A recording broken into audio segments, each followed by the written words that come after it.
ഈശോയുടെ ചില ഉത്തരങ്ങൾ, നിങ്ങളുടെ പ്രാർത്ഥനാ വിഷയങ്ങൾക്കുള്ള ഉത്തരങ്ങൾ അത് കടന്നു വരും. പരിശുദ്ധാത്മാവിന്റെ ശക്തി നമ്മുടെ നടുവിൽ വ്യാപരിക്കുമ്പോൾ അത് ദൈവീക ഉത്തരങ്ങളെ നമ്മുടെ ജീവിതത്തിൽ വെളിപ്പെടുത്തും. ചിലപ്പോൾ ഇന്ന് ഭാരമേറിയ ചില വിഷയങ്ങൾ നിമിത്തം മനസ്സ് വല്ലാതെ ബുദ്ധിമുട്ടുമ്പോൾ, ദൈവമേ, ഞാൻ കുറെ നാളായി ഈ വിഷയത്തിന് വേണ്ടി പ്രാർത്ഥിക്കുന്നു, ഇതിന്റെ ഉത്തരം എങ്ങനെയാ, ഇതെന്നാ എനിക്കൊരു മറുപടി ലഭിക്കുന്നത്, ഇതിന്റെ ഭാരം ഇങ്ങനെ ഉള്ളിൽ കടന്നിങ്ങനെ വിഷമിക്കുന്ന ആരെങ്കിലും എന്നെ കേൾക്കുന്നുണ്ടെങ്കിൽ നിങ്ങൾക്ക് വേണ്ടിയാണ് ഈ സന്ദേശം. നിങ്ങൾക്ക് ദൈവത്തിന്റെ ഉത്തരം കടന്നു വരും. പരിശുദ്ധാത്മാവിൽ നിറയുക എന്നത് മാത്രമാണ് ഈശോ ഇന്ന് നിങ്ങളോട് ആവശ്യപ്പെടുന്ന ഒരേ ഒരു കാര്യം.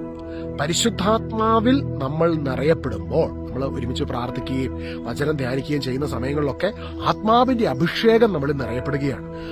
ആത്മാവിന്റെ ശക്തി നമ്മുടെ ജീവിതത്തിൽ വെളിപ്പെടുന്ന ആ നിമിഷം സ്വർഗം ടേക്ക് ഓവർ ചെയ്യുകയാണ് നിങ്ങളുടെ ഭാരമേറിയ വിഷയത്തിൽ.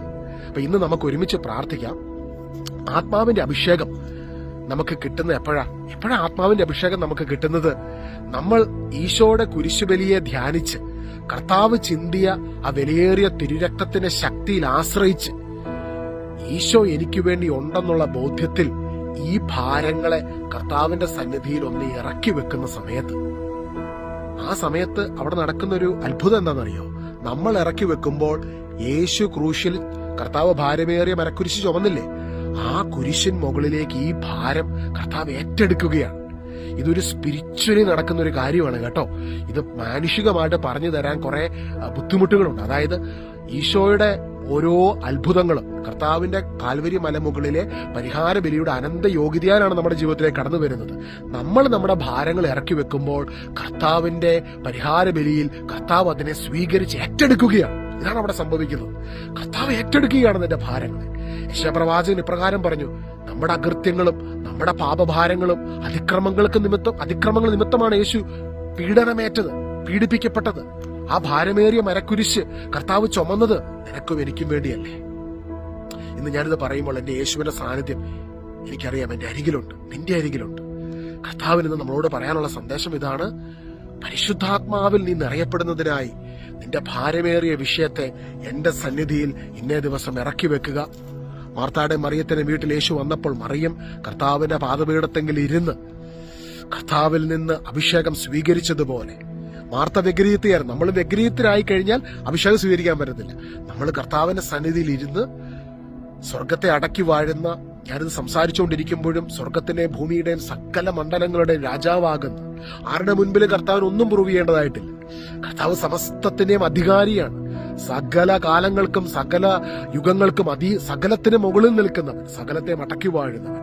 ആ ദൈവത്തിൽ നിന്ന് ചിലത് സ്വീകരിക്കുവാൻ ഇന്ന് ആര് വിശ്വാസത്തോടെ കടന്നു വരുന്നോ അവർക്ക് വേണ്ടി ആത്മാവിന്റെ അഭിഷേകം ഒഴുകപ്പെടുന്നു, ആത്മാവിന്റെ അഭിഷേകം കടന്നു വരുന്നു. ഇത് വിശ്വാസത്തോടെ പ്രാർത്ഥിക്കാം.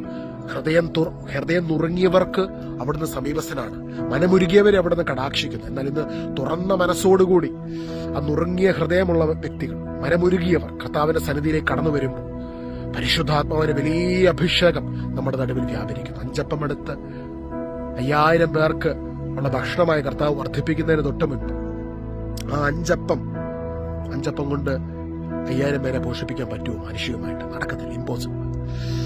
നിങ്ങളുടെ ഉള്ളിലെ, നിങ്ങളുടെ ജീവിതത്തിലെ ഇന്നത്തെ ആ ഒരു കുറവ്, ആ ഒരു ലിമിറ്റേഷൻ ചിലപ്പോൾ അത് വലുതായിരിക്കും. അത് വെച്ച് എല്ലാ പ്രശ്നങ്ങൾക്കും ഒന്നും പരിഹാരം, നിങ്ങളുടെ ആ ഒരു ലിമിറ്റഡ് സോഴ്സ് വെച്ച് എല്ലാ പ്രശ്നങ്ങൾക്കും പരിഹാരം കണ്ടെത്തുവാൻ കഴിയുകയില്ലായിരിക്കും. പക്ഷെ അതിന്റെ നടുവിൽ ആത്മാവിന്റെ ശക്തി വ്യാപരിക്കും. ദൈവം ആഗ്രഹിക്കുന്ന ആ നന്മകൾ നിങ്ങൾക്ക് വേണ്ടി തുറക്കപ്പെടും. ദൈവം ആഗ്രഹിക്കുന്ന വിടുതലുകൾ നിങ്ങളുടെ ജീവിതത്തിൽ വെളിപ്പെടും. ദൈവം ആഗ്രഹിക്കുന്ന അത്ഭുത സോഴ്സുകൾ നിങ്ങൾക്കായി തുറക്കപ്പെടും. ദൈവം ആഗ്രഹിക്കുന്ന മൾട്ടിപ്ലിക്കേഷൻ, ഉയർച്ചകൾ ജീവിതത്തിലേക്ക് കടന്നു വരും. നമ്മൾ ചെയ്യേണ്ടത് ആത്മാവിൽ നിറയുക എന്ന് മാത്രമാണ്. ഒരുമിച്ച് പ്രാർത്ഥിക്കുന്ന നല്ല യേശുവേ, ഇന്റെ സന്ദേശം കേൾക്കുവാൻ നിയോഗിക്കപ്പെട്ട ഓരോ മക്കളെ, എന്നെയും അവരെയും അവിടുന്ന് ആത്മാവിന്റെ അഭിഷേകം ഉണ്ടാക്കി. നിങ്ങൾ എളിമയോടെ പ്രാർത്ഥിക്കും. അമ്മമാതാവിന്റെ പ്രാർത്ഥനകൾ ഞങ്ങൾ ഈ നിമിഷം സ്വീകരിക്കുകയാണ്. ആ പ്രാർത്ഥനകളോട് ചേർന്ന് ഞങ്ങൾ പ്രാർത്ഥിക്കും. പരിശുദ്ധാത്മാവിന്റെ വലിയൊരു അഭിഷേകം, ഈശോയുടെ കുരിശിലെ പരിഹാര ബലിയുടെ അനന്ത യോഗ്യതയാണ്. കുരിശിൽ ഞങ്ങൾക്ക് വേണ്ടി സകലതും പൂർത്തീകരിച്ച യേശുവിന്റെ അനന്തമായ ശക്തിയാണ് ഞങ്ങളുടെ ജീവിതത്തിൽ നിറയപ്പെടുവാൻ ഇടയാകട്ടെ. നിത്യപിതാവും പുത്രനും പരിശുദ്ധാത്മാവുമായ സർവേശ്വരൻ എന്നേക്കും ആമേൻ. കർത്താവ് പ്രത്യേകമായി രോഗികൾക്ക് വേണ്ടി പ്രാർത്ഥിക്കുന്നു, വേദനിക്കുന്ന മക്കൾക്ക് വേണ്ടി പ്രാർത്ഥിക്കുന്നു. അവിടുന്ന് സ്പർശിക്കണമേ, തുടരണമേ എന്ന് പ്രാർത്ഥിക്കുന്നു. സൗഖ്യമാക്കുന്ന യേശുവിന്റെ കരം അവരുടെ മേൽ ഈ നിമിഷം പതിക്കട്ടെ. ആമേൻ. എനിക്ക് വേണ്ടി പ്രാർത്ഥിക്കണം കേട്ടോ. ആത്മാവിന്റെ അഭിഷേകം കൂടുതൽ നിറയപ്പെടുന്നതിന് വേണ്ടി പ്രാർത്ഥിക്കണമേ. നമുക്ക് പരസ്പരം പ്രാർത്ഥിക്കാം. അത് മാത്രം മതി. നമുക്ക് എന്താ വേണ്ടേ? ആത്മാവിന്റെ അഭിഷേകം, പരിശുദ്ധാത്മാവിന്റെ അഭിഷേകത്തിനായിട്ട് നമുക്ക് പ്രാർത്ഥിക്കാം. ഈ ആത്മാവിന്റെ അഭിഷേകം നമ്മളെ ദൈവത്തിന്റെ പെർഫെക്റ്റ് വില്ലുമായിട്ട് അലൈൻഡ് ആക്കും. ഏത് സാഹചര്യത്തിലും രക്ഷകനായ ദൈവത്തിൽ അമ്മമാതാവിന്റെ ചിത്തം ആനന്ദിച്ചതുപോലെ നമ്മൾ ആനന്ദിക്കുമ്പോൾ ആ ഭാരം ദൈവം ഏറ്റെടുക്കും. പരിശുദ്ധാത്മാവിന്റെ അഭിഷേകം നമുക്ക് നൽകും. നമ്മൾ സന്തോഷം കൊണ്ട് നിറയും. സ്വർഗം നമ്മുടെ വിഷയത്തെ ടേക്ക് ഓവർ ചെയ്യും. അത്ഭുതങ്ങൾ നമ്മുടെ മുൻപിൽ കാണപ്പെടും. God bless you.